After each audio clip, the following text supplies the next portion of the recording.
Welcome in the class. Am Babaljeet Kaur. ਅੱਜ ਆਪਣਾ physics ਦੀ ਸੈਕੰਡ ਯੂਨਿਟ ਚੈਪਟਰ ਫਸਟ ਦਾ 13th ਆਰਟੀਕਲ ਅੱਗੇ ਕੰਟੀਨਿਊ ਕਰਾਂਗੇ। ਤੇ ਇਹ ਆਪਣੇ ਕੋਲ ਹੈ to study position time graph, ਕਿ ਜਦੋਂ ਕੋਈ ਵੀ ਆਬਜੈਕਟ ਯੂਨੀਫਾਰਮ ਐਕਸਲਰੇਟਡ ਮੋਸ਼ਨ ਦੇ ਨਾਲ ਮੂਵ ਕਰ ਰਿਹਾ ਹੈ। ਤੁਹਾਨੂੰ ਇਹਨਾਂ ਦੇ ਵਿੱਚ ਆਪਣੇ ਕੋਲ ਕੀ ਸਪੋਜ਼ ਕਰਦੇ ਹਾਂ ਕਿ ਕੋਈ ਵੀ ਆਬਜੈਕਟ ਆਪਾਂ ਦਿੱਤਾ ਹੋਇਆ ਜਿਹੜਾ ਸਟੇਟ ਪਾਥ ਦੇ ਅਰਾਊਂਡ ਮੂਵ ਕਰ ਰਿਹਾ, ਤਾਂ ਉਹਦੀ ਇਨੀਸ਼ੀਅਲ ਵੈਲੋਸਿਟੀ ਆਪਣੇ ਕੋਲ ਕਿੰਨੀ ਆ 5 ਮੀਟਰ ਪਰ ਸੈਕਿੰਡ, ਤੇ ਐਕਸਲਰੇਸ਼ਨ ਕਿੰਨੀ ਆ 5 ਮੀਟਰ ਪਰ ਸੈਕਿੰਡ ਸਕੁਅਰ। ਤਾਂ ਆਬਜੈਕਟ ਆਪਾਂ ਕਿਵੇਂ ਸਪੋਜ਼ ਕੀਤਾ ਹੈ ਕਿ ਓਰੀਜਨ ਤੋਂ ਉਹ ਕੋਈ ਨਾ ਕੋਈ ਡਿਸਟੈਂਸ ਦੇ ਉੱਪਰ ਲਾਈ ਕਰ ਰਿਹਾ, ਤਾਂ ਉਹ ਡਿਸਟੈਂਸ ਆਪਣੇ ਕੋਲ ਕਿੰਨੀ ਆ 10 ਮੀਟਰ। ਕਿ ਓਰੀਜਨ ਦੇ ਉੱਪਰ ਲਾਈ ਨਹੀਂ ਕਰਦਾ, ਓਰੀਜਨ ਤੋਂ 10 ਮੀਟਰ 10 ਮੀਟਰ ਦੀ ਡਿਸਟੈਂਸ ਦੇ ਉੱਪਰ ਪਿਆ, ਤਾਂ ਇਸੇ ਕਰਕੇ ਜਿਹੜਾ ਗ੍ਰਾਫ ਆਪਣੇ ਕੋਲ ਆਊਗਾ ਉਹ ਕੀ ਆ 10 ਤੋਂ ਸ਼ੁਰੂ ਕੀਤਾ, ਕਿਉਂਕਿ ਇਨੀਸ਼ੀਅਲ ਪੋਜੀਸ਼ਨ ਉਹਦੀ ਕਿੰਨੀ ਸੀਗੀ 10 ਮੀਟਰ। ਤਾਂ ਹੁਣ ਆਪਣੇ ਕੋਲ ਕੀ ਆ ਇਨੀਸ਼ੀਅਲ ਪੋਜੀਸ਼ਨ ਕਿੰਨੀ ਉਹਦੀ x0 10 ਮੀਟਰ, ਇਨੀਸ਼ੀਅਲ ਵੈਲੋਸਿਟੀ ਕਿੰਨੀ ਦਿੱਤੀ ਹੋਈ ਆ 5 ਮੀਟਰ ਪਰ ਸੈਕਿੰਡ, ਇਨੀਸ਼ੀਅਲ ਐਕਸਲਰੇਸ਼ਨ ਕਿੰਨੀ ਦਿੱਤੀ ਆਪਣੇ ਕੋਲ ਕਿ ਇਹਦੀ ਕੌਨਸਟੈਂਟ ਰਹਿ ਰਹੀ ਹੈ ਜਿੰਨੀ ਉਹਦੀ ਸਟਾਰਟਿੰਗ ਦੇ ਵਿੱਚ ਸੀਗੀ, ਤਾਂ ਉਹ ਸੀਗੀ 5 ਮੀਟਰ ਪਰ ਸੈਕਿੰਡ ਸਕੁਅਰ। ਆਪਾਂ ਇਕੁਏਸ਼ਨ ਡਰਾਈਵ ਕੀਤੀ ਸੀ ਪਿੱਛੇ x = x0 + ut + half at square. ਤਾਂ ਹੁਣ ਇਹਨਾਂ ਦੇ ਵਿੱਚ ਕੀ ਆਪਣੇ ਕੋਲ x0 ਦੀ ਵੀ ਵੈਲਿਊ ਹੈਗੀ ਆ, u ਦੀ ਵੈਲਿਊ ਵੀ ਹੈਗੀ ਆ, a ਦੀ ਵੈਲਿਊ ਵੀ ਹੈਗੀ ਆ। ਤਾਂ ਆਪਾਂ t ਦੀਆਂ ਵੈਲਿਊਜ਼ ਨੂੰ ਚੇਂਜ ਕਰੀ ਜਾਣਾ, ਮਤਲਬ 0 1 2 3 ਐਂਡ ਸੋ ਔਨ ਪੁੱਟ ਕਰਾਂਗੇ, ਤਾਂ ਆਪਣੇ ਕੋਲ ਕੋਰਸਪੋਂਡਿੰਗ ਆ ਪੋਜੀਸ਼ਨ ਦੇ ਵਿੱਚ ਜਿੰਨਾ ਚੇਂਜ ਆ ਰਿਹਾ x ਦੀਆਂ ਵੈਲਿਊਜ਼ ਆ ਜਾਣਗੀਆਂ। ਤੇ ਇਹਨਾਂ ਵੈਲਿਊਜ਼ ਦੇ ਨਾਲ ਹੀ ਆਪਾਂ ਕੀ ਇੱਕ ਗ੍ਰਾਫ ਪਲੋਟ ਕਰਦੇ ਹਾਂ। ਤਾਂ ਉਹ ਗ੍ਰਾਫ ਪਲੋਟ ਆਪਾਂ ਕਿਹਦੇ ਵਿੱਚ ਕੀਤਾ ਹੋਇਆ ਪੋਜੀਸ਼ਨ ਤੇ ਟਾਈਮ ਦੇ ਵਿੱਚ। ਟਾਈਮ ਨੂੰ ਆਪਾਂ ਰਿਪਰੈਜ਼ੈਂਟ ਕੀਤਾ x Axis along, y Axis ਦੇ ਅਲੋਂਗ ਆਪਾਂ ਰਿਪਰੈਜ਼ੈਂਟ ਕੀਤਾ ਹੋਇਆ ਪੋਜੀਸ਼ਨ ਨੂੰ। ਤਾਂ ਹੁਣ ਇਹ ਆਪਣੇ ਕੋਲ ਜਿਹੜਾ ਗ੍ਰਾਫ ਆ ਰਿਹਾ, ਹੁਣ ਉਸ ਗ੍ਰਾਫ ਦੇ ਵਿੱਚ ਆਪਣੇ ਕੋਲ ਕੀ ਆ AB, ਤਾਂ AB ਆਪਣੇ ਕੋਲ ਇੱਕ ਸਟ੍ਰੇਟ ਲਾਈਨ ਆ ਰਹੀ ਆ। ਤਾਂ ਹੁਣ ਉਹਦੇ ਲਈ ਆਪਣੇ ਕੋਲ ਦੇਖੋ ਕਿ ਫਸਟ ਪੁਆਇੰਟ ਦੇ ਵਿੱਚ ਆਪਣੇ ਕੋਲ ਕੀ ਆ ਕਿ ਜਦੋਂ ਆਬਜੈਕਟ t = 0 ਤੇ t = t1, ਕਿ 0 ਤੋਂ t1 ਤੱਕ ਮੂਵ ਕੀਤਾ, ਤਾਂ ਆਪਣੇ ਕੋਲ ਗ੍ਰਾਫ ਦੇ ਵਿੱਚ ਕਿਹੜਾ ਪਾਥ ਸ਼ੋ ਕੀਤਾ ਆਪਾਂ A ਤੋਂ B ਤੱਕ ਦਾ। ਤਾਂ ਇਹ ਵਾਲੀ AB ਲਾਈਨ ਆਪਣੇ ਕੋਲ ਕੀ ਸੀ ਪੈਰਲਲ ਟੂ ਟਾਈਮ ਐਕਸਿਸ ਆ, x ਐਕਸਿਸ ਦੇ ਅਲੋਂਗ ਪੈਰਲਲ ਆ ਰਹੀ ਹੈ। ਤਾਂ ਪੈਰਲਲ ਹੋਣ ਦੇ ਕਾਰਨ ਕੀ ਆ ਪੋਜੀਸ਼ਨ ਦੇ ਵਿੱਚ ਕੋਈ ਵੀ ਚੇਂਜ ਨਹੀਂ ਆ ਰਿਹਾ। ਜੇ ਪੋਜੀਸ਼ਨ ਦੇ ਵਿੱਚ ਕੋਈ ਚੇਂਜ ਨਹੀਂ ਆਇਆ ਤਾਂ ਮਤਲਬ ਇਹਦੀ ਵੈਲੋਸਿਟੀ ਵੀ ਕੀ ਹੋ ਜਾਣੀ ਆ 0, ਕਿਉਂਕਿ ਵੈਲੋਸਿਟੀ ਕਿਹਦੇ ਇਕੁਅਲ ਹੁੰਦੀ ਆ ਡਿਸਪਲੇਸਮੈਂਟ ਅਪੋਨ ਟਾਈਮ। ਡਿਸਪਲੇਸਮੈਂਟ ਮਤਲਬ ਕਿ ਪੋਜੀਸ਼ਨ ਦੇ ਵਿੱਚ ਕਿੰਨਾ ਚੇਂਜ ਸੀ। ਹੁਣ ਜੇ ਆਬਜੈਕਟ ਇੱਕ ਜਗ੍ਹਾ ਦੇ ਉੱਪਰ ਹੀ ਖੜਾ ਹੈ, ਰੈਸਟ ਦੇ ਉੱਪਰ ਆ, ਤਾਂ ਉਹਦੀ ਵੈਲੋਸਿਟੀ ਵੀ ਕਿੰਨੀ ਹੋ ਜਾਣੀ ਆ 0। ਹੁਣ ਆਬਜੈਕਟ ਕਿੱਥੋਂ ਮੂਵ ਕਰ ਰਿਹਾ t1 ਤੋਂ ਲੈ ਕੇ t2 ਤੱਕ, ਮਤਲਬ BC ਵਾਲਾ ਆਪਾਂ ਪਾਥ ਦੇਖਾਂਗੇ। ਤਾਂ BC ਆਪਣੇ ਕੋਲ ਇੱਕ ਪੈਰਾਬੋਲਾ ਬਣ ਰਿਹਾ, ਬਟ ਇਹ ਪੈਰਾਬੋਲਾ ਕਿਵੇਂ ਆ ਰਿਹਾ ਹੈ ਅਪਵਰਡ ਡਾਇਰੈਕਸ਼ਨ ਦੇ ਵਿੱਚ, ਉੱਪਰ ਵੱਲ ਨੂੰ ਬਣ ਰਿਹਾ ਹੈ। ਤਾਂ ਹੁਣ ਇਸ ਦੇ ਵਿੱਚ ਆਪਣੇ ਕੋਲ ਕੀ ਹੋ ਜਾਊਗਾ ਕਿ ਜਿਹੜਾ BC ਵਾਲਾ ਪਾਰਟ ਆਪਣੇ ਕੋਲ ਸੀਗਾ ਪੈਰਾਬੋਲਿਕਾ ਨੇਚਰ ਦੇ ਵਿੱਚ ਤੇ ਅਪਵਰਡ ਡਾਇਰੈਕਸ਼ਨ ਦੇ ਵਿੱਚ ਬਣ ਰਿਹਾ, ਤੇ ਇਸੇ ਕਰਕੇ ਜਿਹੜੀ ਐਕਸਲਰੇਸ਼ਨ ਹੋਊਗੀ ਆਬਜੈਕਟ ਦੀ ਉਹ ਕਿੰਨੀ ਆਊਗੀ ਪੋਜ਼ਿਟਿਵ। ਨੈਕਸਟ ਹੈ ਆਪਣੇ ਕੋਲ t2 ਤੋਂ ਲੈ ਕੇ t3 ਤੱਕ ਦਾ, ਕਿ ਜਿਹੜਾ ਆਬਜੈਕਟ ਸੀਗਾ C ਤੋਂ D ਤੱਕ ਮੂਵ ਕੀਤਾ। ਤਾਂ ਹੁਣ ਆਪਣੇ ਕੋਲ ਇੱਥੇ ਕੀ ਆ ਕਿ ਆਬਜੈਕਟ ਨੇ ਕੀ ਆ ਕੌਨਸਟੈਂਟ ਵੈਲੋਸਿਟੀ ਦੇ ਨਾਲ ਮੂਵ ਕਰਨਾ। ਤਾਂ ਹੁਣ ਜਿਹੜਾ CD ਪਾਰਟ ਆਪਣੇ ਕੋਲ ਬਣ ਰਿਹਾ ਸੀ ਪੋਜੀਸ਼ਨ ਟਾਈਮ ਗ੍ਰਾਫ ਦੇ ਵਿੱਚ, ਉਹ ਕਿਸੇ ਇੱਕ ਸਟ੍ਰੇਟ ਲਾਈਨ ਆ ਰਹੀ ਹੈ, ਤੇ ਉਹ ਸਟ੍ਰੇਟ ਲਾਈਨ ਕਿਵੇਂ ਆਪਣੇ ਕੋਲ ਬਣਦੀ ਆ ਇਨਕਲਾਈਨਡ ਹੋਊਗੀ ਕਿਸੇ ਐਂਗਲ ਦੇ ਨਾਲ ਟਾਈਮ ਐਕਸਿਸ ਦੇ ਉੱਪਰ। ਜਿਹੜਾ ਆਪਾਂ ਆਹ ਵਾਲਾ ਟਾਈਮ ਐਕਸਿਸ ਲਿਆ ਸੀ ਉਹਦੇ ਉੱਪਰ ਕਿਸੇ ਨਾ ਕਿਸੇ ਐਂਗਲ ਦੇ ਨਾਲ ਇਨਕਲਾਈਨਡ ਹੋਈ ਆ, ਤੇ ਸਲੋਪ ਆਪਣੇ ਕੋਲ ਕਿੰਨੀ ਹੋਊਗੀ ਪੋਜ਼ਿਟਿਵ। ਨੈਕਸਟ ਹੈ ਆਪਣੇ ਕੋਲ t3 ਤੋਂ ਲੈ ਕੇ t4 ਤੱਕ ਦੀ ਜਿਹੜੀ ਵੈਲਿਊ ਆ, ਤਾਂ ਉਹ ਆਬਜੈਕਟ ਕੀ ਕਰਦਾ ਸਲੋ ਡਾਊਨ ਹੋ ਜਾਂਦਾ, ਹੌਲੀ ਹੌਲੀ ਮੂਵ ਕਰਨਾ ਸ਼ੁਰੂ ਕਰਦਾ, ਕਿਵੇਂ ਕੌਨਸਟੈਂਟ ਐਕਸਲਰੇਸ਼ਨ ਦੇ ਨਾਲ। ਤਾਂ ਹੁਣ ਇਹਦੇ ਵਿੱਚ ਆਪਣੇ ਕੋਲ ਕਿਉਂ ਆ ਕਿ ਜਿਹੜਾ ਪੋਰਸ਼ਨ DE ਆ, ਜਿਹੜਾ DE ਵਾਲਾ ਪੋਰਸ਼ਨ ਆਪਣੇ ਕੋਲ ਆ ਰਿਹਾ ਹੈ, ਤਾਂ ਪੋਜੀਸ਼ਨ ਟਾਈਮ ਗ੍ਰਾਫ ਆਪਣੇ ਕੋਲ ਕੀ ਸੀ ਪੈਰਾਬੋਲਿਕ ਹੈਗਾ ਨੇਚਰ ਦੇ ਵਿੱਚ, ਬਟ ਇੱਥੇ ਉਹ ਕਰਵ ਕਿਵੇਂ ਆਊਗਾ ਡਾਊਨਵਰਡ ਡਾਇਰੈਕਸ਼ਨ ਦੇ ਵਿੱਚ। ਪਹਿਲਾਂ ਵਾਲਾ ਕਰਵ ਆਪਣੇ ਕੋਲ ਕਿਵੇਂ ਆਇਆ ਸੀਗਾ ਅਪਵਰਡ ਡਾਇਰੈਕਸ਼ਨ ਦੇ ਵਿੱਚ। ਤਾਂ ਹੁਣ ਇੱਥੇ ਜਿਹੜੀ ਆਪਣੇ ਕੋਲ ਐਕਸਲਰੇਸ਼ਨ ਹੋਊਗੀ ਆਬਜੈਕਟ ਦੀ ਉਹ ਕਿਵੇਂ ਆ ਜਾਊਗੀ ਨੈਗੇਟਿਵ। ਨੈਕਸਟ ਹੈ ਆਪਣੇ ਕੋਲ t4 ਤੋਂ ਲੈ ਕੇ t5 ਤੱਕ ਦਾ, ਤਾਂ ਉਹਦੇ ਵਿੱਚ ਆਬਜੈਕਟ ਆਪਣੇ ਕੋਲ ਕੀ ਆ ਫਿਰ ਰੈਸਟ ਦੇ ਉੱਪਰ ਹੋ ਜਾਊਗਾ। ਇਨੀਸ਼ੀਅਲੀ ਵੀ ਰੈਸਟ 'ਤੇ ਸੀ, ਫਿਰ ਫਾਈਨਲ ਵੀ ਉਹਨੇ ਕੀ ਕੀਤਾ ਰੈਸਟ ਦੇ ਉੱਪਰ ਹੀ ਹੋ ਜੂ, ਕਿਉਂਕਿ ਜਿਹੜਾ EF ਵਾਲਾ ਆਪਣੇ ਕੋਲ ਪਾਰਟ ਸੀ ਪੋਜੀਸ਼ਨ ਟਾਈਮ ਗ੍ਰਾਫ ਦੇ ਵਿੱਚ ਉਹ ਕਿਵੇਂ ਆ ਫਿਰ parallel to the time Axis, ਕਿਉਂਕਿ ਪੈਰਲਲ ਹੋ ਜਾਊਗਾ ਤਾਂ ਫਿਰ ਪੋਜੀਸ਼ਨ ਦੇ ਵਿੱਚ ਕੋਈ ਚੇਂਜ ਨਹੀਂ ਆਇਆ। ਪੋਜੀਸ਼ਨ ਦੇ ਵਿੱਚ ਚੇਂਜ ਨਹੀਂ ਆਊਗਾ ਤਾਂ ਫਿਰ ਆਪਣੇ ਕੋਲ ਕੀ ਹੋ ਜਾਊਗੀ ਉਹਦੀ ਵੈਲੋਸਿਟੀ ਦੀ ਵੈਲਿਊ ਵੀ 0। ਫਿਰ ਨੈਕਸਟ ਹੈ ਆਪਣੇ ਕੋਲ to study velocity time graph. ਹੁਣ ਆਪਾਂ ਵੈਲੋਸਿਟੀ ਟਾਈਮ ਗ੍ਰਾਫ ਦੇਖਾਂਗੇ ਤੇ ਆਬਜੈਕਟ ਕਿਵੇਂ ਮੂਵ ਕਰੂਗਾ ਫਿਰ ਯੂਨੀਫਾਰਮ ਮੋਸ਼ਨ ਦੇ ਵਿੱਚ। ਤਾਂ ਵੈਲੋਸਿਟੀ ਟਾਈਮ ਗ੍ਰਾਫ ਦੇ ਲਈ ਆਪਾਂ ਸਪੋਜ਼ ਕਰਦੇ ਹਾਂ ਕਿ ਕੋਈ ਵੀ ਆਬਜੈਕਟ ਆਪਾਂ ਦਿੱਤਾ ਹੋਇਆ ਤਾਂ ਉਹਦੀ ਇਨੀਸ਼ੀਅਲ ਵੈਲੋਸਿਟੀ ਕਿੰਨੀ ਆ 10 ਮੀਟਰ ਪਰ ਸੈਕਿੰਡ, ਤੇ ਉਹਦੀ ਐਕਸਲਰੇਸ਼ਨ ਕੌਨਸਟੈਂਟ ਰਹਿ ਰਹੀ ਆ 5 ਮੀਟਰ ਪਰ ਸੈਕਿੰਡ ਸਕੁਅਰ। ਤਾਂ ਇਨੀਸ਼ੀਅਲੀ ਆਪਣੇ ਕੋਲ ਵੈਲਿਊ ਸੀਗੀਆਂ, u ਦੀ ਵੈਲਿਊ ਆ ਗਈ 10 ਮੀਟਰ ਪਰ ਸੈਕਿੰਡ, ਐਕਸਲਰੇਸ਼ਨ ਆ ਗਈ 5 ਮੀਟਰ ਪਰ ਸੈਕਿੰਡ ਸਕੁਅਰ।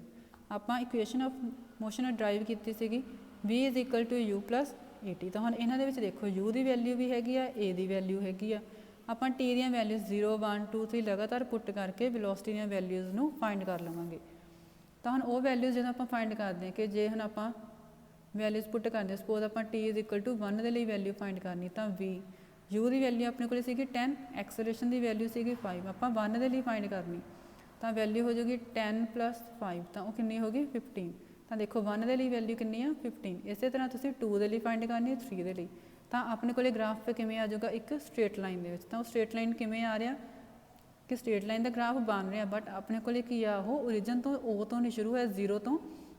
ਕਿਉਂ ਨਹੀਂ ਸ਼ੁਰੂ ਹੋਇਆ, ਕਿਉਂਕਿ ਉਹਦੀ ਇਨੀਸ਼ੀਅਲ ਪੋਜੀਸ਼ਨ ਸੀਗੀ।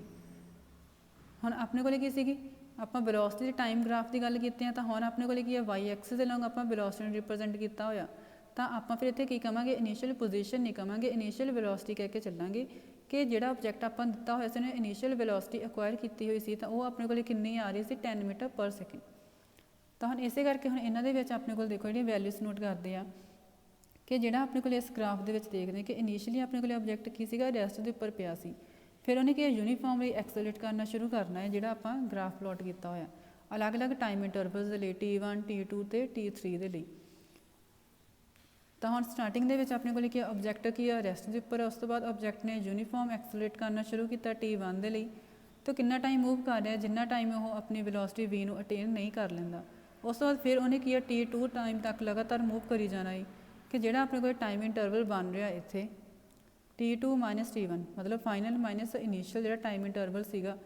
ਤਾਂ ਉਸ ਤੋਂ ਬਾਅਦ ਕੀ ਕੀਤਾ ਉਹਨੇ, ਫਿਰ ਯੂਨੀਫਾਰਮਲੀ ਡੀ ਐਕਸਲਰੇਟ ਕੀਤਾ। ਪਹਿਲਾਂ ਆਪਣੇ ਕੋਲ ਕਿਸੇ ਯੂਨੀਫਾਰਮਲੀ ਐਕਸਲਰੇਟ ਕੀਤਾ, ਤਾਂ ਉਸ ਤੋਂ ਬਾਅਦ ਕੀ ਸੀ, ਲਗਾਤਾਰ ਜਦੋਂ ਮੂਵ ਕਰੀ ਜਾਂਦਾ ਹੈ ਤਾਂ ਕਿੰਨਾ ਟਾਈਮ ਮੂਵ ਕਰ ਰਿਹਾ ਸੀ, ਜਿੰਨਾ ਟਾਈਮ ਉਹਦੀ ਵੈਲੋਸਿਟੀ v ਨਹੀਂ ਸੀ ਹੋ ਜਾਂਦੀ। ਹੁਣ ਇੱਥੇ ਜਾ ਕੇ ਉਹਦੀ ਵੈਲੋਸਿਟੀ v ਹੋ ਗਈ। ਪਹਿਲਾਂ ਮੂਵ ਕੀਤਾ, ਫਿਰ T2 - T1 ਦੇ ਲਈ ਉਹਦੀ ਵੈਲੋਸਿਟੀ ਦੀ ਵੈਲਿਊ ਕਿੰਨੀ ਆਪਣੇ ਕੋਲ ਆ ਰਹੀ ਹੈ v, ਉਹ ਕੌਨਸਟੈਂਟ ਹੋ ਗਈ। ਤਾਂ ਜਦੋਂ ਕੌਨਸਟੈਂਟ ਹੋ ਜਾਊਗੀ ਉਸ ਤੋਂ ਬਾਅਦ ਉਹਨੇ ਕੀਤਾ ਡੀ ਐਕਸਲਰੇਟ, ਮਤਲਬ ਉਹਦਾ ਜਿਹੜਾ ਮੋਸ਼ਨ ਸੀ ਘਟਣਾ ਸ਼ੁਰੂ ਹੋ ਗਿਆ, ਡੀ ਐਕਸਲਰੇਟ ਕੀਤਾ, ਐਕਸਲਰੇਸ਼ਨ ਘਟਣ ਲੱਗ ਗਈ। ਤਾਂ ਉਹ ਕਿੱਥੇ ਤੱਕ ਪਹੁੰਚ ਗਿਆ ਆਪਣੇ ਕੋਲ T3 ਤੱਕ ਵੀ। ਤਾਂ ਹੁਣ ਇਸੇ ਕਰਕੇ ਆਪਾਂ ਦੇਖੋ ਜਿਹੜੀਆਂ ਵੈਲਿਊਜ਼ ਆਪਾਂ ਨੋਟ ਕੀਤੀਆਂ ਹੋਈਆਂ ਨੇ ਕਿ ਜਿਹੜੀ ਵੈਲੋਸਿਟੀ ਹੈ ਕਿਸੇ ਵੀ ਆਬਜੈਕਟ ਦੀ, ਉਹ ਲਗਾਤਾਰ ਆਪਣੇ ਕੋਲ ਇਨਕਰੀਜ਼ ਜਾਂ ਡਿਕਰੀਜ਼ ਕਰੂਗੀ। ਡਿਪੈਂਡ ਕਿਹਦੇ ਉੱਪਰ ਕਰਦੀ ਆ ਕਿ ਉਹਦੀ ਐਕਸਲਰੇਸ਼ਨ ਪੋਜ਼ਿਟਿਵ ਆ ਰਹੀ ਹੈ ਜਾਂ ਨੈਗੇਟਿਵ। ਐਕਸਲਰੇਸ਼ਨ ਦੀ ਵੈਲਿਊ ਦੇ ਉੱਪਰ ਹੀ ਵੈਲੋਸਿਟੀ ਦੀ ਵੈਲਿਊ ਨੇ ਡਿਪੈਂਡ ਕਰਨਾ। ਤਾਂ ਜੇ ਹੁਣ ਐਕਸਲਰੇਸ਼ਨ ਵੱਧ ਜਾਂ ਘਟ ਰਹੀ ਹੈ ਤਾਂ ਹੀ ਆਪਣੇ ਕੋਲ ਵੈਲੋਸਿਟੀ ਵੀ ਕੀ ਕਰੂਗੀ, ਵਧੂਗੀ ਜਾਂ ਘਟੂਗੀ। ਤਾਂ ਜੇ ਹੁਣ ਆਪਾਂ ਟਾਈਮ t ਦੇ ਲਈ ਦੇਖੀਏ ਤਾਂ ਵੈਲੋਸਿਟੀ ਟਾਈਮ ਰਿਲੇਸ਼ਨ ਸੀਗਾ v = u + at। ਤਾਂ ਹੁਣ ਜਿਹੜਾ ਆਪਣੇ ਕੋਲ ਕੀ ਹੈ, ਜੇ ਵੈਲੋਸਿਟੀ ਦੇ ਵਿੱਚ ਚੇਂਜ ਆ ਰਿਹਾ ਹੈ ਤਾਂ ਹੀ ਆਪਣੇ ਕੋਲ ਕੀ ਸੀ, ਲਗਾਤਾਰ ਐਕਸਲਰੇਸ਼ਨ ਵੀ ਇਫੈਕਟ ਹੋ ਰਹੀ ਸੀ। ਤਾਂ ਹੁਣ ਜੇ ਆਪਾਂ ਦੇਖੀਏ ਕਿ ਟਾਈਮ ਦੀ ਵੈਲਿਊ ਦੇ ਨਾਲ ਹੀ ਵੈਲੋਸਿਟੀ ਦੇ ਵਿੱਚ ਚੇਂਜ ਆਊਗਾ। ਜੇ ਵੈਲੋਸਿਟੀ ਦੇ ਵਿੱਚ ਚੇਂਜ ਆਊਗਾ ਤਾਂ ਹੀ ਉਸ ਬੋਡੀ ਦਾ ਮੋਸ਼ਨ ਕੀ ਹੈ, ਸਪੀਡ ਅਪ ਹੋਊਗਾ ਜਾਂ ਸਪੀਡ ਡਾਊਨ, ਮਤਲਬ ਸਪੀਡ ਉਹਦੀ ਵਧੂਗੀ ਜਾਂ ਘਟੂਗੀ। ਤਾਂ ਜੇ ਕੋਈ ਵੀ ਆਬਜੈਕਟ ਆ ਸਲੋ ਡਾਊਨ ਹੋ ਰਿਹਾ ਕਿਸੇ ਟਾਈਮ ਦੇ ਲਈ ਕਿ ਜਿੰਨੀ ਉਹਦੀ ਵੈਲੋਸਿਟੀ ਸੀ 0 ਹੋ ਜੇ, ਅਤੇ ਸਪੀਡ ਆਪਾਂ ਆਫਟਰ ਦੈਟ ਇੰਸਟੈਂਟ ਉਸ ਟਾਈਮ ਤੋਂ ਬਾਅਦ ਹੀ ਉਹ ਆਪਣੀ ਸਪੀਡ ਨੂੰ ਵਧਾਉਣਾ ਸ਼ੁਰੂ ਕਰਦਾ। ਤਾਂ ਹੁਣ ਇਸੇ ਕਰਕੇ ਉਹ ਵਾਲਾ ਟਾਈਮ ਜਿਹਦੇ ਵਿੱਚ ਆਪਣੇ ਕੋਲੇ ਆਬਜੈਕਟ ਦੀ ਵੈਲੋਸਿਟੀ ਆ ਉਹ 0 ਹੋ ਜਾਂਦੀ ਹੈ, ਉਹਨੂੰ ਆਪਾਂ ਕਿਵੇਂ ਅਟੇਨ ਕਰ ਸਕਦੇ ਹਾਂ, ਕਿਵੇਂ ਸੋਲਵ ਕਰਾਂਗੇ ਕਿ ਵੈਲੋਸਿਟੀ ਦੀ ਵੈਲਿਊ ਨੂੰ ਆਪਾਂ 0 ਪੁੱਟ ਕਰ ਦੇਣਾ ਕਿ 0 ਹੋ ਚੁੱਕੀ ਆ। ਤਾਂ ਹੁਣ ਆਪਣੇ ਕੋਲੇ ਕੀ ਸੀਗੀ equation of motion v = u + at। ਆਪਾਂ ਕੀ ਕਿਹਾ ਕਿ v ਦੀ ਵੈਲਿਊ 0 ਪੁੱਟ ਕਰ ਦਿਓ, ਤਾਂ ਇਕੁਏਸ਼ਨ ਕੀ ਹੋਗੀ u + at = 0। ਤਾਂ u ਕਿਹਦੇ ਇਕੁਅਲ ਹੋ ਗਿਆ -at। ਆਪਾਂ ਸਾਈਨ ਚੇਂਜ ਕਰਾਂਗੇ, ਜੇ ਇਕੁਅਲ ਟੂ ਦੂਜੀ ਸਾਈਡ ਲੈ ਕੇ ਗਏ ਤਾਂ t ਦੀ ਵੈਲਿਊ ਕਿੰਨੀ ਹੋਗੀ -u/a। ਹੁਣ u ਤੇ a ਦੀਆਂ ਵੈਲਿਊਜ਼ ਤਾਂ ਆਪਣੇ ਕੋਲ ਪਹਿਲਾਂ ਹੀ ਸੀਗੀਆਂ। u ਸੀਗੇ 10, a ਸੀਗੇ ਆਪਣੇ ਕੋਲ 5 ਮੀਟਰ ਪਰ ਸੈਕਿੰਡ ਸਕੁਅਰ, u ਸੀਗਾ 10 ਮੀਟਰ ਪਰ ਸੈਕਿੰਡ।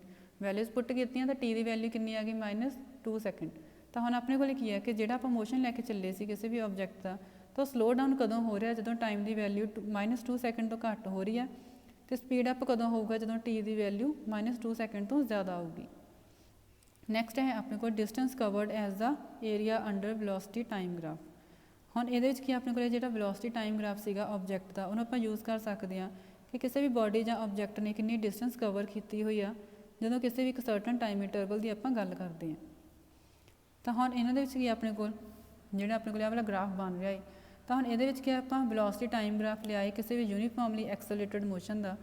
ਤਾਂ ਆਪਣੇ ਕੋਲ ਟਾਈਮ ਦੀਆਂ ਵੈਲਿਊਜ਼ ਕੀ ਨੇ, t ਤੇ t' ਨੇ। ਤਾਂ ਇਹਨਾਂ ਦੇ ਵਿੱਚ ਦੇਖੋ ਆਪਣੇ ਕੋਲ ਇੱਥੇ ਜਦੋਂ ਟਾਈਮ ਦੀ ਵੈਲਿਊ t ਸੀ ਤਾਂ ਆਬਜੈਕਟ ਕਿੱਥੇ ਪਹੁੰਚ ਗਿਆ ਆਪਣੇ ਕੋਲ a ਪੁਆਇੰਟ 'ਤੇ, ਅਤੇ ਜਦੋਂ ਟਾਈਮ ਦੀ ਵੈਲਿਊ t' ਸੀਗੀ ਤਾਂ ਉਦੋਂ ਆਬਜੈਕਟ ਕਿੱਥੇ ਸੀ b ਦੇ ਉੱਪਰ।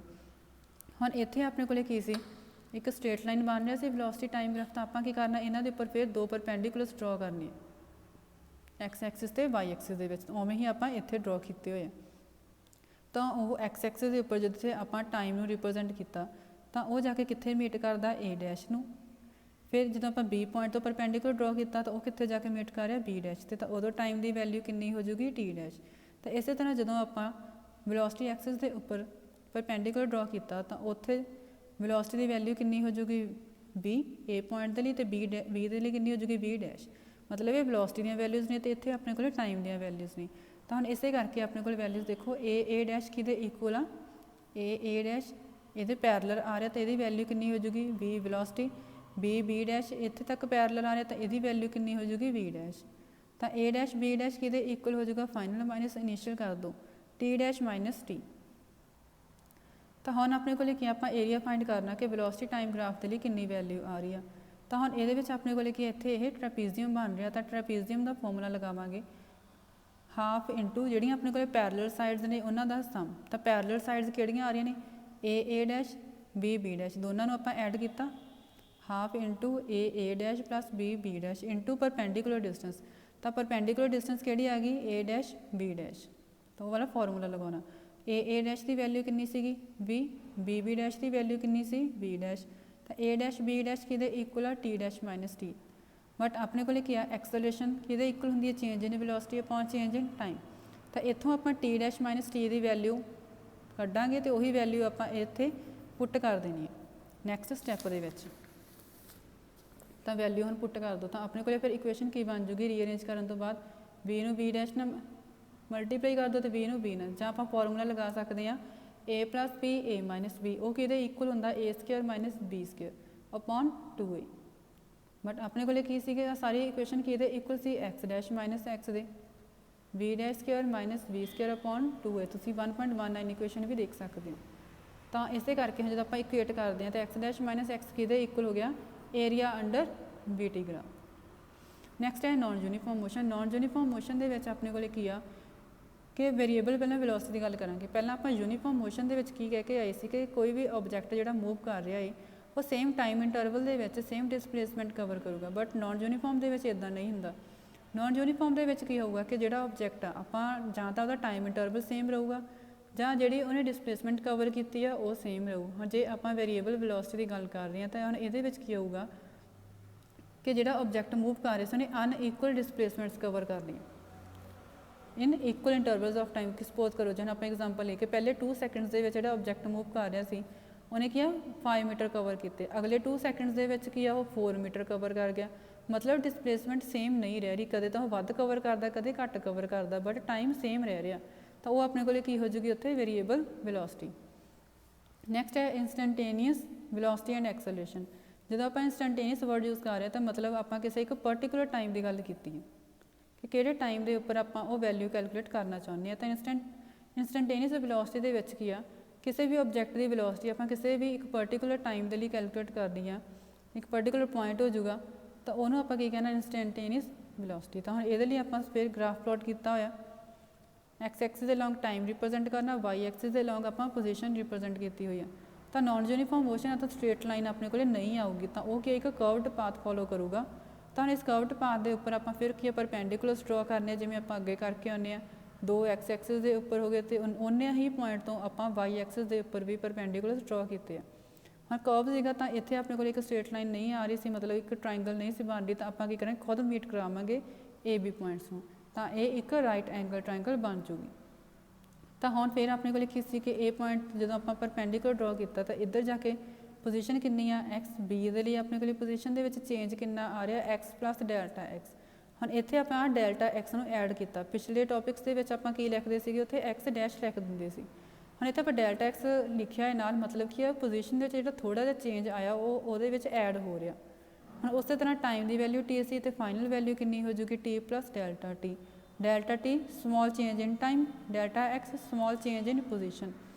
ਤਾਂ ਹੁਣ ਫਿਰ ਆਪਣੇ ਕੋਲ ਇਹ c ਦੀ ਵੈਲਿਊ ਦੇਖੋ ਕਿੰਨੀ ਆ ਜੂਗੀ, ਫਾਈਨਲ ਟਾਈਮ ਦੇ ਵਿੱਚੋਂ ਇਨੀਸ਼ੀਅਲ ਟਾਈਮ ਨੂੰ ਮਾਈਨਸ ਕਰ ਦਿਓ, ਮਤਲਬ ਆਪਣੇ ਕੋਲ ਵੈਲਿਊ ਕਿੰਨੀ ਬਣ ਜੂਗੀ ਫਿਰ t plus delta t minus t। ਤਾਂ ਕਿੰਨੀ ਵੈਲਿਊ ਰਹਿ ਗਈ ਡੈਲਟਾ t। ਇਸੇ ਦੇ ਲਈ BC ਦੇ ਲਈ ਇਕੁਏਸ਼ਨ ਕਿੰਨੀ ਹੋ ਜੂਗੀ x plus delta x minus x, ਤਾਂ ਵੈਲਿਊ ਕਿੰਨੀ ਆ ਜੂਗੀ ਡੈਲਟਾ x। ਤਾਂ ਐਵਰੇਜ ਵੈਲੋਸਿਟੀ ਕਿਹਦੇ ਇਕੁਅਲ ਹੁੰਦੀ ਆ ਜਿੰਨਾ ਆਪਣੇ ਕੋਲ ਪਹਿਲਾਂ ਫਾਈਨਲ ਸੀਗੀ position minus initial position upon ਜਿੰਨਾ ਟਾਈਮ ਦੇ ਵਿੱਚ ਚੇਂਜ ਆ ਰਹੀ ਸੀ change in time interval, x ਨਾਲ x ਘੱਟ t ਦੇ ਨਾਲ t ਘੱਟ, ਤਾਂ ਕਿੰਨਾ ਹੋ ਗਿਆ delta x upon delta t। तो ये अपने को की हो जूगी जी इतने ए बी बन रही है लाइन वो अपने को स्लोप की वैल्यू तो ये की है एवरेज वेलोसिटी। हाँ नैक्सट जो आप पर्टिकुलर टाइम के लिए गल करनी मतलब इंस्टेंटेनियस वेलोसिटी कितनी आऊगी तो आप कह के चले थे कि पर्टिकुलर इंस्टेंट या पर्टिकुलर पॉइंट के लिए वैल्यू फाइंड करनी है तो आप की करेंगे limit delta T tends to 0 मतलब ये वाली वैल्यू 0 के इक्वल नहीं हैगी 0 के नेड़े लाई करती है मतलब 0 तो घट हो सकती है थोड़ी जी वध हो सकती है बट 0 के इक्वल नहीं होंगी। तो इक्वेशन की बन गई सी इतने वी एवरेज कि इक्वल से delta x upon delta T जो आप लिमिट अप्रोच करवा देनी है तो ये सारी वैल्यू कि हो जूगी d x upon D t change हो जू तो फिर कि अपने को इक्वेशन बन गई V is equal to D x upon delta T. हाँ नैक्सट अपने को की हैगी आ कि जी इंस्टेंटेनियस वेलोसिटी है कि अप्रोक्सीमेटली वैल्यू आ एवरेज वेलोसिटी की जो आप किसी भी स्मॉल टाइम इंटरवल की गल करते हैं बट जो वैल्यूज़ ने एवरेज तो इंस्टेंटेनियस वेलोसिटी दी वो एक दूजे को अप्रोच करदियाँ ने कदों जदों आप टाइम इंटरवल में बहुत ज़्यादा घटा दें डिक्रीज मोर एंड मोर होर ज़्यादा तो ज़्यादा वैल्यू आप घट करी जावांगे तो इंस्टेंटेनियस वेलोसिटी कि इक्वल हो जाएगा delta x upon delta T. Next हम अपने को इंस्टेंटेनियस एक्सेलरेशन कि एक्सेलरेशन फिर की होंगी अपने को change in velocity upon time फिर आप इंस्टेंटेनियस की गल की है तो लिमिट अप्रोच करवावांगे limit delta T tends to 0 delta v upon delta t तो एक्सेलरेशन फिर कि इक्वल हो गया D we upon D t but velocity कि इक्वल होंगे change in displacement upon time d x upon D t put किया हाँ 2/d आ रहा मतलब डी डी एक्स नाल मल्टीप्लाई करना तो कितना हो गया D square x D T 2 आ गया तो डी टी स्क्वेयर तो इस करके एक्सेलरेशन कि इक्वल हो गया D we upon D T ये पोजीशन की टर्म के रिलेशन से ही आप लिखा D square X upon D T square. Next है अपने को इक्वेशनस में आप फिर ड्राइव करना है बट इतने अपने को मैथड है कैलकुलस मैथड जिहड़ियां इक्वेशनस आप पहले ड्राइव कीतियां तो हम है फस्ट वेलोसिटी टाइम रिलेशन तो कैलकुलस मैथड के आप इंटीग्रेशन का मैथड लगावांगे। हम वेलोसिटी टाइम रिलेशन किया तो अपने को D we upon D T कि इक्वल होंगे एक्सेलरेशन के तो फिर क्रॉस मल्टीप्लाई कर दो डी वी कि इक्वल हो गया ए इंटू डी टी। हम आप सपोज करते कि जो टाइम की वैल्यू टी सी तो उदों वेलोसिटी कितनी है वी बट जो टाइम की वैल्यू वध के टी डैश हो गई तो वी कि इक्वल हो गया वी डैश। हम ये वाला साइन अपने को लिखा इंटीग्रेशन का होंगे तो इंटीग्रेशन के अपने को डिनोमी इतने होंगी लोअर लिमिट मतलब इनिशियल कितनी सी फिर अपने को इतने होंगी फाइनल लिमिट कि फाइनल जी आप वेलोसिटी को कैलकुलेट करना चाहते हैं टाइम पोजीशन जी भी क्वांटिटी आप रिप्रजेंट किया तो वो इनिशियल तो फाइनल तक मतलब लोअर लिमिट फाइनल लिमिट तो हम अपने को क्या फाइनल लिख दो जो आप अपर कह दो लोअर लिमिट अपर लिमिट तो हम ये देखो हम अपने को इतने डी वी सी मतलब वेलोसिटी कितना चेंज से तो वो कितों होया वी तो लैके वी डैश तक तो इतने लोअर कितनी आ वी इनिशियल अपर दे कितना हो जाएगा फाइनल वी डैश फिर ए इंटू डी टी हम इतने वेरीएशन कि टाइम के जिहदे डी लग रहा मतलब वो चेंज में शो कर रहा हम डी टी है तो मतलब टाइम में आप लैके चलांगे टी तो लैके टी डैश तक। हम एक्सेलरेशन अपने को कॉन्सटेंट आ तो इंटीग्रेशन के सिर्फ की रह जाऊगा टी टी टी तो लैके टी डैश। हाँ जो भी आप इंटीग्रेशन सॉल्व करते हैं तो इंटीग्रेशन दे अपने को एक टर्म होंगी है डेरीवेटिव ये दोनों एक दूजे के की है रेसिप्रोकल ने। हम अपने को इतने डी वी आ रहा मतलब तो डी वी की अपने को इंटीग्रेशन कितनी हो जानी है बी क्योंकि डी एक्स की इंटीग्रेशन होंगी है एक्स तो जो इंटीग्रेशन सॉल्व करांगे फिर आप हमेशा ही मॉड का साइन पाना जोड़ा आप इतने दो लाइन्स पाइया हुई फिर लिमिट्स ने जी उवें ही तुम लिखो वी तो वी डैश फिर अपने को एक्सेलरेशन ए कॉन्सटेंट सी तो उवें ही लिख लिया आप ए डी टी की इंटीग्रेशन फिर कितनी हो जाएगी टी फिर टी टू टी डैश जो आप इतने सॉल्व करना ये अपने को फॉर्मूला होंगे अपर लिमिट माइनस लोअर लिमिट जो आप मॉड दी वैल्यूज़ पाइया हुई उन्होंने सॉल्व करना upper limit minus lower limit तो वी डैश माइनस वी कि इक्वल हो गया ए हम इतने फिर टी डैश माइनस टी फिर रीअरेंज करके इक्वेशन कितनी होगी V dash is equal to V plus A T dash minus T. हम इस तरह तुम नैक्सट पुट कर सकते हैं कि जो टाइम की वैल्यू 0 सी तो इनिशियल वेलोसिटी कितनी है यू टाइम की वैल्यू वध के कितनी होगी टी तो इनिशियल वेलोसिटी कितनी होगी वी सेम वे के वैल्यूज पुट करके इक्वेशन बनानी है v is equal to u plus A t. Next है position time relation position time relation के लिए अपने को पोजीशन टाइम के जो आप चेंज है कि टाइम के कितनी चेंज आ रही है पोजीशन के तो वो कि इक्वल होंगे वेलोसिटी तो V is equal to D x upon D T फिर क्रॉस मल्टीप्लाई करो तो डी एक्स कि इक्वल हो गया V into D T but b ਕਿਹਦੇ ਇਕੁਅਲ ਸੀਗਾ u plus at, ਤਾਂ ਉਹ ਵੈਲਿਊਜ਼ ਨੂੰ ਪੁੱਟ ਕਰ ਦਿਓ u plus at into dt। ਹੁਣ ਜਦੋਂ ਆਪਣੇ ਕੋਲ ਟਾਈਮ ਦੀ ਵੈਲਿਊ 0 ਆ ਤਾਂ x ਕਿਹਦੇ ਇਕੁਅਲ ਆ x0, ਤੇ ਜਦੋਂ ਟਾਈਮ ਦੀ ਵੈਲਿਊ ਵੱਧ ਕੇ t ਹੋ ਗਈ ਤਾਂ ਪੋਜੀਸ਼ਨ ਕਿੰਨੀ ਹੋ ਗਈ ਉਹਦੀ x। ਫਿਰ ਆਪਾਂ ਇੰਟੀਗ੍ਰੇਸ਼ਨ ਕਰਨੀ ਆ, ਇੰਟੀਗ੍ਰੇਸ਼ਨ ਦੇ ਸਾਈਨ ਕਿੱਥੋਂ ਤੋਂ ਕਿੱਥੇ ਤੱਕ ਕੀਤੀ ਆ x0 ਤੋਂ x ਤੱਕ। ਇੱਥੇ ਕੀ ਹੈ dt ਆ ਰਿਹਾ, ਮਤਲਬ ਇੱਧਰ ਆਪਾਂ ਟਾਈਮ ਦੀਆਂ ਵੈਲਿਊਜ਼ ਪੁੱਟ ਕਰਨੀਆਂ, ਉਹ ਕਿੱਥੋਂ 0 ਤੋਂ t ਤੱਕ। ਹੁਣ ਮਲਟੀਪਲਾਈ ਕਰੋ, dt ਨੂੰ u ਨਾਲ ਕੀਤਾ ਤਾਂ u dt, a ਨੂੰ t dt। u ਕੌਨਸਟੈਂਟ ਸੀ, ਚੇਂਜ ਨਹੀਂ ਸੀ ਆ ਰਿਹਾ ਤਾਂ ਇੰਟੀਗ੍ਰੇਸ਼ਨ ਦੇ ਸਾਈਨ ਤੋਂ ਬਾਹਰ ਕੱਢਿਆ। ਐਕਸਲੇਸ਼ਨ ਵੀ ਕੌਨਸਟੈਂਟ ਸੀ ਤਾਂ ਇੰਟੀਗ੍ਰੇਸ਼ਨ ਦੇ ਸਾਈਨ ਤੋਂ ਬਾਹਰ। dx ਦੀ ਇੰਟੀਗ੍ਰੇਸ਼ਨ ਕਿੰਨੀ ਹੋ ਗਈ ਆਪਣੇ ਕੋਲੇ, ਫਿਰ x u as it is, dt the integration ਕਿੰਨੀ ਹੋ ਗਈ t। ਹੁਣ ਆਪਣੇ ਕੋਲੇ ਇੱਥੇ ਕੀ ਹੈ t dt। ਹੁਣ ਇਹਦੇ ਲਈ ਆਪਣੇ ਕੋਲੇ ਫਾਰਮੂਲਾ ਹੋ ਜਾਣਾ x raise to power n dx। ਇਹਦੀ ਇੰਟੀਗ੍ਰੇਸ਼ਨ ਕਿਹਦੇ ਇਕੁਅਲ ਹੋ ਜਾਊਗੀ x raise to power n plus 1 upon n plus 1, ਇੱਕ ਪਾਵਰ ਐਡ ਹੋ ਜਾਂਦੀ ਹੁੰਦੀ ਹੈ। ਹੁਣ t ਦੀ ਪਾਵਰ ਇੱਥੇ 1 ਉਹਦਾ ਡੈਰੀਵੇਟਿਵ ਨਾਲ ਪਿਆ ਤਾਂ ਕਿੰਨਾ ਹੋ ਗਿਆ t ਸਕੁਅਰ upon 2, 0 ਤੋਂ t। ਫਿਰ upper limit minus lower limit x minus x0 is equal to u। ਫਿਰ upper limit minus lower limit t minus 0 plus t square by 2। ਜਿੱਥੇ t ਲਿਖਿਆ ਆਪਾਂ ਉੱਥੇ ਹੀ ਵੈਲਿਊ ਪੁੱਟ ਕਰਨੀ ਹੈ, ਪਹਿਲਾਂ t ਪੁੱਟ ਕਰ ਦਿਓ, ਮਾਈਨਸ ਲੋਅਰ ਲਿਮਿਟ ਆ ਫਿਰ 0 ਪੁੱਟ ਕਰੋ, 0 ਸਕੁਅਰ ਅਪੋਨ 2 ਤਾਂ ਉਹ ਕਿੰਨਾ ਹੋ ਜਾਊਗਾ 0। ਤਾਂ ਇਕੁਏਸ਼ਨ ਕਿੰਨੀ ਬਣ ਗਈ x is equal to x0 plus ut plus half at square. Next ਹੈ ਵੈਲੋਸਿਟੀ ਡਿਸਪਲੇਸਮੈਂਟ ਰਿਲੇਸ਼ਨ ਆਪਾਂ ਫਾਈਂਡ ਕਰਨਾ। ਹੁਣ ਇੱਦਾਂ ਦਾ ਤਾਂ ਆਪਣੇ ਕੋਲ ਰਿਲੇਸ਼ਨ ਨਹੀਂ ਸੀ, ਉਹ ਕੀ ਬਣ ਰਿਹਾ ਉਹਦੇ ਲਈ ਹੁਣ ਆਪਾਂ ਕੀ ਲਿਖਦੇ ਹਾਂ, ਪਹਿਲਾਂ ਵੈਲੋਸਿਟੀ ਅਪੋਨ ਟਾਈਮ, ਉਹ ਕਿਹਦੇ ਇਕੁਅਲ ਹੁੰਦਾ ਐਕਸਲਰੇਸ਼ਨ। ਬਟ ਆਪਾਂ ਨੂੰ ਕਿਹੜਾ ਚਾਹੀਦਾ ਵੈਲੋਸਿਟੀ ਡਿਸਪਲੇਸਮੈਂਟ, ਤਾਂ ਡਿਸਪਲੇਸਮੈਂਟ ਕਿਹਦੇ ਇਕੁਅਲ ਹੁੰਦੀ ਹੈ dx। ਤਾਂ dx ਦੇ ਨਾਲ ਮਲਟੀਪਲਾਈ ਤੇ ਡਿਵਾਈਡ ਕਰ ਦਿਓ, dx upon dx, multiply and divide ਕੀਤਾ ਫਿਰ ਰੀਅਰੇਂਜ। dx ਨੂੰ ਆਪਾਂ ਇਸ ਸਾਈਡ ਲੈ ਜਾਣਾ, dt ਨੂੰ ਇਸ ਸਾਈਡ ਲੈ ਜਾਓ, ਤਾਂ ਕੀ ਬਣਿਆ dx upon dt dv upon dx। But dx upon dt ਕਿਹਦੇ ਇਕੁਅਲ ਹੁੰਦਾ ਵੈਲੋਸਿਟੀ, ਤਾਂ v dv upon dx as it is ਹੀ ਰਹਿ ਜੂ। ਫਿਰ ਕ੍ਰੋਸ ਮਲਟੀਪਲਾਈ ਕਰੋ, v dv ਕਿਹਦੇ ਇਕੁਅਲ ਹੋ ਗਿਆ a ਇੰਟੂ dx। ਉਸ ਤੋਂ ਬਾਅਦ ਫਿਰ ਆਪਾਂ ਇੰਟੀਗ੍ਰੇਸ਼ਨ ਕਰਨੀ ਹੈ। ਹੁਣ ਉਹਦੇ ਲਈ ਫਿਰ ਕੀ ਕਰਾਂਗੇ, ਤੁਸੀਂ ਦੋਨੋਂ ਮੈਥਡ ਵੀ ਲਗਾ ਸਕਦੇ ਹੋ, ਜਾਂ ਤੁਹਾਨੂੰ ਪੇਪਰ ਜਾਂ ਟੈਸਟ ਦੇ ਵਿੱਚ ਜਿਹੜੀ ਵੀ ਫਾਰਮ ਡਰਾਈਵ ਕਰਨ ਦੇ ਲਈ ਦਿੱਤੀ ਹੋਈ ਹੈ ਤੁਸੀਂ ਉਹਦੇ ਕੋਰਸਪੋਂਡਿੰਗ ਲਿਮਿਟਸ ਲੈ ਲੈਣੀ। ਜੇ ਤੁਹਾਨੂੰ ਉਹਨਾਂ ਨੇ v dash square minus v square prove ਕਰਨ ਦੇ ਲਈ ਕਿਹਾ ਤਾਂ ਤੁਸੀਂ ਕਿੱਥੋਂ ਸ਼ੁਰੂ ਕਰੋਗੇ, x is equal to x ਜਦੋਂ ਹੈਗੀ ਪੋਜੀਸ਼ਨ ਤਾਂ ਵੈਲੋਸਿਟੀ ਕਿੰਨੀ ਆ v ਦੇ ਇਕੁਅਲ, ਤੇ ਜਦੋਂ ਪੋਜੀਸ਼ਨ x ਡੈਸ਼ ਸੀ ਤਾਂ ਵੈਲੋਸਿਟੀ ਕਿੰਨੀ ਹੋਗੀ v ਡੈਸ਼। ਤਾਂ ਫਿਰ ਆਪਣੇ ਕੋਲੇ lower limit to upper limit, ਤਾਂ ਲੋਅਰ ਕਿੰਨੀ ਸੀਗੀ ਇੱਥੇ v, ਅਪਰ ਕਿੰਨੀ ਹੈ v ਡੈਸ਼, ਪੋਜੀਸ਼ਨ ਕਿੰਨੀ ਸੀਗੀ x ਟੂ x ਡੈਸ਼। ਫਿਰ ਹੁਣ ਆਪਾਂ ਵੈਲਿਊਜ਼ ਪੁੱਟ ਕਰ ਦਿਓ, ਐਕਸਲਰੇਸ਼ਨ ਕੌਨਸਟੈਂਟ ਆ ਤਾਂ ਬਾਅਦ v dv, ਤਾਂ ਇੱਥੇ ਫਿਰ ਕਿਹੜਾ ਫਾਰਮੂਲਾ ਲੱਗ ਗਿਆ x raise to power n dx, ਕਿ ਉਹਦਾ ਡੈਰੀਵੇਟਿਵ ਨਾਲ ਪਿਆ, ਡੈਰੀਵੇਟਿਵ ਨਾਲ ਪਿਆ ਤਾਂ ਕਿੰਨਾ ਹੋ ਗਿਆ v square upon 2, v2 v dash is equal to a, dx ਦੀ integration x to x dash, values put ਕਰੋ v dash square upon 2 minus ਹੁਣ v ਦੋ ਜਗ੍ਹਾ ਤੇ ਫਿਰ ਕੀ ਆ ਜਾਊਗਾ ਇਕੱਲਾ v, ਪਹਿਲਾਂ v ਡੈਸ਼ ਪੁੱਟ ਕੀਤਾ ਫਿਰ v ਪੁੱਟ ਕਰਨਾ, ਤਾਂ ਉਹ ਕਿਹਦੇ ਇਕੁਅਲ ਹੋ ਗਿਆ a x dash minus x।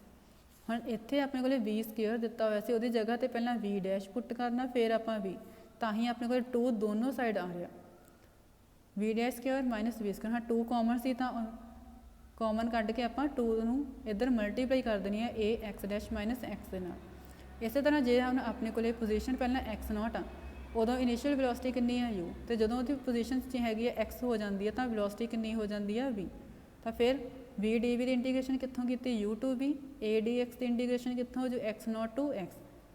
ਫਿਰ ਐਕਸਲਰੇਸ਼ਨ ਕੌਨਸਟੈਂਟ ਇੰਟੀਗ੍ਰੇਸ਼ਨ ਤੋਂ ਬਾਅਦ v dv ਡੈਰੀਵੇਟਿਵ ਨਾਲ ਪਿਆ ਤਾਂ ਪਾਵਰ ਐਡ ਹੋ ਜੂਗੀ v ਸਕੁਅਰ ਅਪੋਨ 2। ਫਿਰ ਆਪਾਂ ਲਿਮਿਟਸ ਪੁੱਟ ਕਰਨੀ ਆ, ਅਪਰ ਲਿਮਿਟ ਮਾਈਨਸ ਲੋਅਰ ਲਿਮਿਟ, ਰੀਅਰੇਂਜ ਕਰਨਾ, ਸੇਮ ਇਕੁਏਸ਼ਨਸ ਬਣਨੀਆਂ ਨੇ। ਇਹ ਤੁਹਾਡੀ ਇਕੁਏਸ਼ਨ ਦੇ ਉੱਪਰ ਡਿਪੈਂਡ ਕਰਦਾ ਕਿ ਪੇਪਰ ਦੇ ਵਿੱਚ ਕਿਹੜੀ ਇਕੁਏਸ਼ਨ ਆ ਰਹੀ ਹੈ, ਤੁਸੀਂ ਉੱਥੋਂ ਸ਼ੁਰੂ ਕਰ ਲੈਣੀ ਹੈ। Thank you.